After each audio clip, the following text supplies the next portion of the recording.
Jadi kenapa? Karena kita berakatnya ke Allah. Kalau hilang sesuatu Allah yang ganti. Saya pernah mau acara sholat tahajud malam-malam. Acaranya jam 2 malam, saya baru bangun jam 2. Telat kan? Akhirnya panik, nyamber HP, jatuh, pecah layar depannya, udah nggak bisa kepake. Itu HP sekitar harga 2 juta lah. Jatuh, langsung ya Allah beri saya ganti yang lebih baik. Dan ini juga jatuh bukan apa-apa ya, karena pengen tahajud, pakai diomongin lagi. Terus berangkat nih, pulang-pulang jam 10 pagi Allah ganti dengan waktu itu baru keluar tuh Note 5, harganya 10 juta, diganti cash. Kadang Allah nggak gantinya dalam bentuk fisik, dalam bentuk nominal, dalam bentuk sesuatu yang materi, tapi diganti dengan yang lain, kebahagiaan. Mungkin kita kehilangan sesuatu, hilang motor, tapi dapat jodoh, mau mana? Pilih yang mana?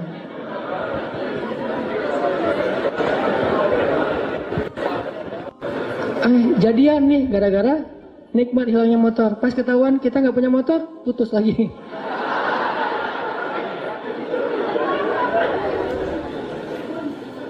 Belajar berakat sama Allah teman-teman. Itu rahasia kalau kita pengen. Karena Allah itu nggak pernah, pertama ingkar janji itu nggak pernah. Innallaha la yukhliful mi'ad, nggak pernah ingkar janji. Kedua, Allah itu nggak pernah misalnya, maaf ya lagi sibuk, nggak ada tuh. Kita WA Allah terus nggak dirit, itu nggak ada ceritanya. Contreng dua sih, cuman nggak biru-biru, nggak dirit lama gitu. Allah ngapain sih online berkali tapi yang saya emang nggak dirit misalnya. Itu manusia banget, Allah nggak kayak gitu. Kita baru nulis, ngirim, Allah langsung typing. Bukan cuma dirit, langsung bales. Nggak mungkin Allah tuh ngebiarin kita minta terus nggak dibales lama, nggak mungkin. Dan nggak mungkin juga Allah misalnya habis pulsa, habis kuota, itu nggak ada. Ala kulli syai'in qadir, maha kuasa atas segala sesuatu. Jadi kayaknya paling nyaman berakat itu sama Allah. Cuman kita harus ngerti cara Allah bermuamalah dengan kita. Tidak selalu materi, karena buat Allah materi itu nggak berharga banget. Kalau seandainya berharga, pasti Allah ngasih semua kita kekayaan. Tapi ternyata orang soleh nggak semuanya kaya. Tapi orang soleh itu rata-rata, bukan rata-rata, semuanya bahagia. Makanya tadi subuh saya cerita ada teman misalnya, baru hijrah, dia bilang gini, Ustadz, kenapa ya sejak hijrah hidup saya agak-agak kayak rezekinya jadi seret gitu, jadi susah. Gimana ceritanya? Iya, saya udah dulu mah lancar, sekarang malah jadi susah. Saya bilang, enggak, karena buktinya kamu hijrah juga karena kebanyakan hutang kan. Berarti selama ini sebelum hijrah enggak lancar rezekinya, yang lancar hutangnya. Setelah hijrah, Allah permudah untuk membayar hutang itu. Bukan rezekinya seret, tapi rezekinya dibagi. Sebagian dipakai, sebagian untuk bayar hutang. Allah udah kasih solusi. Nggak mungkin lah Allah ngecewain kita yang berhijrah karena Allah. Itu nggak mungkin. Jangankan Allah nih, Nabi Muhammad aja nggak pernah membiarkan ada yang datang ke beliau ditolak dalam keadaan nggak dikasih apa-apa, itu nggak ada. Semua yang datang ke Nabi meminta sesuatu, pasti pulangnya membawa sesuatu. Apa aja? Pernah Nabi lagi jalan pakai baju baru gitu, baru dikasih sama Raja Khurasan, kasih baju. Bajunya warna merah, bukan gamis ya, baju biasa warna merah, dipakai sama Nabi. Terus dilihat sama orang miskin, sahabat ngomongnya, Muhammad, itu baju bagus juga ya, gitu. Nabi pas diomongin kayak gitu, Nabi tanya, kenapa mau gitu? Mau. Dibuka sama Nabi, Nabi pulang nggak pakai. Dan Nabi juga kalau pulang nggak pakai baju masih keren ya, six pack gitu. Kita nggak pakai baju zero pack kan agak-agak gimana gitu kan ya. Kan perut Nabi itu six pack kata sahabat, seperti batu yang tersusun kan. Itu karena mungkin beliau bukan nge-gym sih, sering naik kuda, itu kan kayak orang bisa seluruh tubuhnya tuh gerak, akhirnya bagus badan Rasulullah. Nabi nggak pernah mau ngecewain orangnya. Terus Nabi jalan pakai syalnya syal baru gitu. Untungnya nggak pakai kupluk baru ya, pakai syal doang gitu. Datang orang Badui, ditarik syalnya, dilepas sama Nabi, dikasih.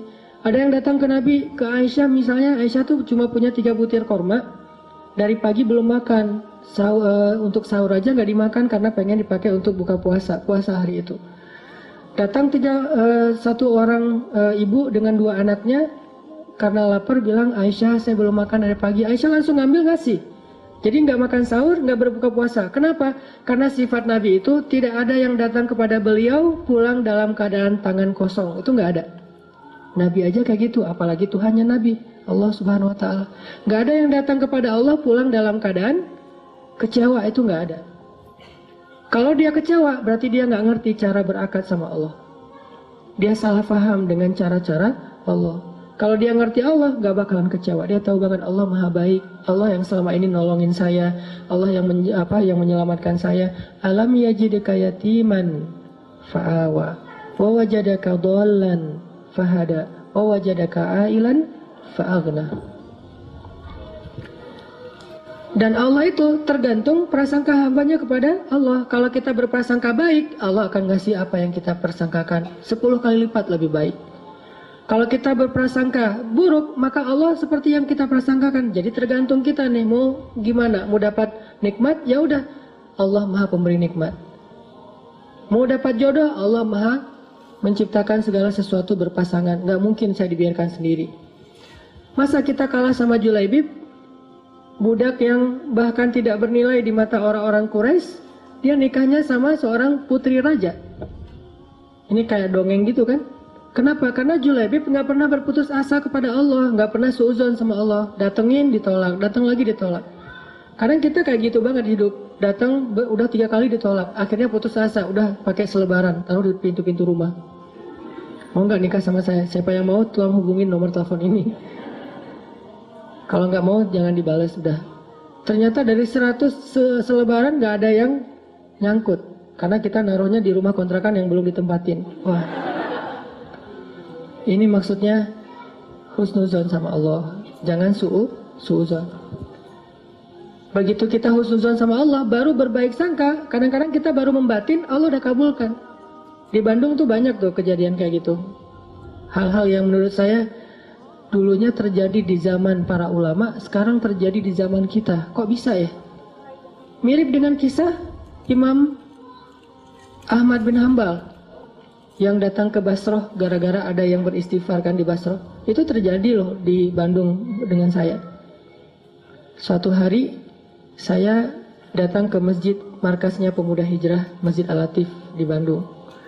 Ada rapat gitu, kita sering rapat, terus karena macet, saya nggak mau naik kendaraan sendiri, pesan ojek online, berangkat dari pagi sampai sore. Di masjid itu saya sholat zuhur dan asar ngimamin, karena lagi ada saya di situ ya udah sekalian ngimamin. Pas sudah selesai asar, udah beres semua rapat, saya order lagi, ada yang ngambil ojek online, jalan di tengah jalan orangnya ngobrol, Mas, suka sholat di masjid itu juga? Saya bilang, ya sesekali, saya bilang. Iya ya, masjid itu ramai sekarang, anak-anak mudanya luar biasa itu masjid. Saya juga suka sholat di situ, kata dia. Itu ada tuh imam muda, siapa namanya di situ teh? Muzammil. Iya ya Muzammil tuh suaranya bagus ya. Ya alhamdulillah. Mas suka ikut talim juga di situ. Kadang-kadang saya bilang. Oh iya ya hebat, itu talimnya ramai banget tuh. Ada juga tuh ustadz siapa gitu yang suaranya kayak cewek, kata dia.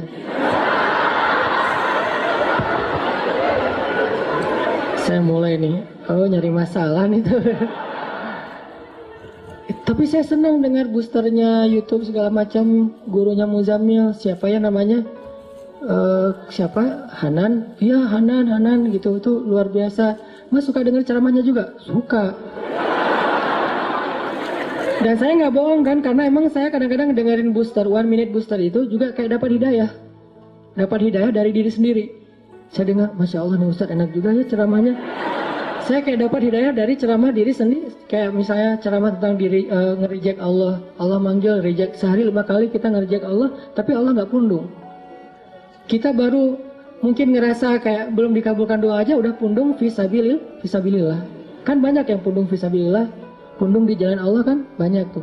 Allah nggak pernah pundung, itu bikin saya, iya ya Allah sering kita reject tapi nggak pundung. Datang lagi besok, datang lagi lusa, datang lagi. Bertahun-tahun Allah manggil kita, seringnya kita reject. Rejectnya itu kasar lah gitu. Kok udah azan aja sih, kan kasar banget ya rejectnya. Nah itu saya bikin, oh Masya Allah nih ceramahnya luar biasa, dapat hidayah.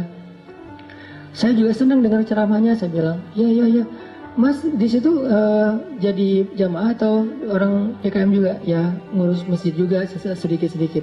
Dia mulai curiga gitu, ngeliat ke belakang dikit-dikit. Mas tadi yang imam sholat zuhur ya? Ya saya bilang. Asar juga? Ya. Mas ini namanya siapa gitu? Saya bilang Hanan yang mana nih? Mulai oleng dia tuh. Hanan Ataki langsung wah gitu. Berhenti, rame, heboh di perempatan jalan. Coba semua orang ngelihat ke arah kita. Hanan Ataki, masya Allah gitu. Dia langsung berhenti. Memang lampu merah sih, bukan gara-gara itu. Berhenti. Langsung berhenti terus dia ngomong, masya Allah, saya selama ini tuh sering berdoa. Ya Allah, kalau ikut talim, saya pengen banget ketemu saat itu, tapi jangan di taklim, yang berdua gitu. Gimana caranya? Istighfar, salawat. Ternyata Allah kabulkan sebulan doang loh. Dia kayak gitu. Sebulan kemudian Allah kabulkan. Saya order ojek online, dia ngambil. Akhirnya kita satu ojek berdua. Ngobrol sepanjang jalan, sampai ke rumah tuh heboh. Di rumah dia minta selfie, sampai tetangga pada ngeliat ada apa sih, rame gitu. Heboh gitu kan. Masya Allah, ternyata dia berdoa dengan istighfar dan salawat. Allah kabulkan, bukan saya yang soleh, dia yang soleh, makanya doanya dikabulkan.